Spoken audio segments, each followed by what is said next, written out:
अस्सलाम वालेकुम वरहमतुल्लाहि वबरकातुहू। This is sir Naseem Zulfiqar. और आज के इस वीडियो में जैसे कि आप जानते हैं कि आज कराची यूनिवर्सिटी के एंट्री टेस्ट हुआ 2024 में, और मॉर्निंग का टेस्ट आज हुआ। और काफ़ी सारे स्टूडेंट्स हैं जिन्होंने रिक्वेस्ट की है कि मैं जो है वो इसके आंसर की इसको अपलोड करूं, कि जो करेक्ट आंसर्स हैं जनरल नॉलेज के, केमिस्ट्री के और इंग्लिश के पोर्शंस को। तो जैसे कि हर साल मैं करता हूं, तो इस बार भी मैं 2024 के मॉर्निंग के पेपर को यहाँ पर सॉल्व कर रहा हूँ। ये उन स्टूडेंट्स के लिए जिन्होंने आज टेस्ट दिया है, तो उनको भी अपने करेक्ट आंसर्स पता लग जाएंगे कि उन्होंने कितने क्वेश्चंस के करेक्ट आंसर्स दिए। या वो स्टूडेंट जो इवनिंग का टेस्ट देने वाले हैं नेक्स्ट मंथ, तो उनको भी आइडिया हो जाएगा किस तरह के क्वेश्चंस आ रहे हैं। या फिर जो स्टूडेंट्स 2025 में मेरे इस लेक्चर को देख रहे हैं, तो उनको भी एक हावनो होगी पास्ट पेपर की कि किस तरह से क्वेश्चंस कराची यूनिवर्सिटी में आस्क किए जाते हैं। ठीक है, तो जीके, इंग्लिश और केमिस्ट्री, ये तीन पोर्शन हैं यहाँ पर मैं सॉल्व करूँगा।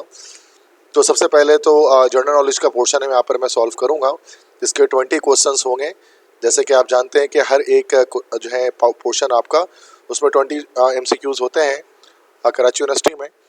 तो फर्स्ट MCQs है, ये क्वेश्चन 21 से जीके के क्वेश्चन से स्टार्ट हो रहे हैं कि what is the full form of word IQ।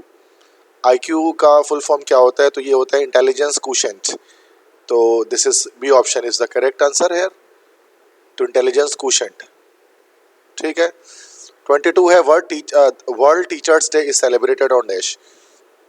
उस्ताज़ा का आलमी दिन किस तारीख को मनाया जाता है? तो ये 5 अक्टूबर को, 5 अक्टूबर को मनाया जाता है। तो यहाँ पर इसका आंसर हमारे पास हो जाएगा, दिस इज 5 अक्टूबर। 23 है, which या थर्ड क्वेश्चन है, who became the youngest Pakistani mountaineer to summit all 14 8,000 metre peaks. तो सबसे जवान या सबसे कम उम्र पाकिस्तानी माउंटेनियर कोहे पीमा कौन है, जिन्होंने जो जितने भी 8,000 मीटर के पीक्स हैं दुनिया में, उसको सबमिट किया, उसको सर किया है। तो उनका नाम है, डी ऑप्शन है, दिस इज शहरोज़ काशिफ। तो शहरोज़ काशिफ ने क्या किया है कि तमाम 8,000 जो 8,000 पीक्स हैं 8,000 मीटर की, उनको उन्होंने सबसे कम उम्र में सर किया है। ठीक है, तो ये Shahroz Kashif, D option answer होगा। 24 है, which company has been granted a licence by the engineering development board EDB to assemble Pakistan first electric SUV। तो पाकिस्तान का जो पहला इलेक्ट्रिक SUV है वो रीगल ऑटोमोबाइल, जो लाहौर की एक कंपनी है, तो उसने सबसे पहले उसको लॉन्च किया। बी ऑप्शन हो गया, रीगल ऑटोमोबाइल। 25 है, who is the current deputy prime minister of Pakistan. तो इसहाक डार जो है वो पाकिस्तान की करंट इस वक्त के डिप्टी प्राइम मिनिस्टर हैं पाकिस्तान के। 26 है, the famous Islamic scholar and orator doctor Zakir Naik originally belongs to which country. तो इसका हो जाएगा C, India. Doctor Zakir Naik का ताल्लुक असल में इंडिया से है। 27 है, Pakistan host 23rd meeting of council of the heads of government of the member states of SCO। तो अभी जो इस्लामाबाद में SCO का कॉन्फ्रेंस हुआ था, तो SCO की फुल फॉर्म पूछ रहे हैं, दिस इज बी ऑप्शन हो जाएगा, Shanghai cooperation organisation. This is the full form of SCO। Question 28 है, which Pakistani actress has been appointed by UNICEF as Pakistan first national ambassador for children rights. कि वो कौन से पाकिस्तानी अदाकारा हैं जिनको अपॉइंट किया गया है यूनिसेफ की तरफ से पाकिस्तान की पहली कौमी सफ़ीर बच्चों के हकूक़ के लिए, चाइल्ड राइट के लिए। तो वो अब 4 ऑप्शन इसमें है, यमुना जैदी, सबा कमर, आयज़ा खान, नीलम मुनीर। तो इसका बी ऑप्शन होगा, दिस इज सबा कमर, जिनको फर्स्ट एम्बेसडर बनाया गया चाइल्ड राइट के लिए यूनिसेफ की तरफ से। 29 है, in which sports Arshad Nadeem won the gold medal in Olympics 2024। तो जैवलिन थ्रो में उन्होंने हासिल किया था, ए ऑप्शन हो जाएगा, गोल्ड मेडल अरशद नदीम ने। क्वेश्चन 30 है, which cricket team has become the first team to loss a test match by an innings margin despite scoring 500+ run in an inning. कि वो कौन सी टीम है जो मैच को या टेस्ट मैच को एक इनिंग से हार गई, जबकि उसने अपने पहले इनिंग में 500 से ज़्यादा रन बनाए थे। तो ये तो अभी की रिसेंटली बात है, पाकिस्तान वर्सेस इंग्लैंड जो मैच चल रहा था टेस्ट मैच, उसमें पाकिस्तान ने 500+ स्कोर किया था, उसके बावजूद इंग्लैंड की टीम से वो एक इनिंग से हार गई थी। 31 है, who is the current governor of Khyber Pakhtunkhwa. KPK के करंट गवर्नर का नाम है फैसल करीम कुंदी, ए ऑप्शन। 32 है, which of the following country has recently band pagers and walkie talkies on all flights after Dubai. तो दुबई के बाद जो है वो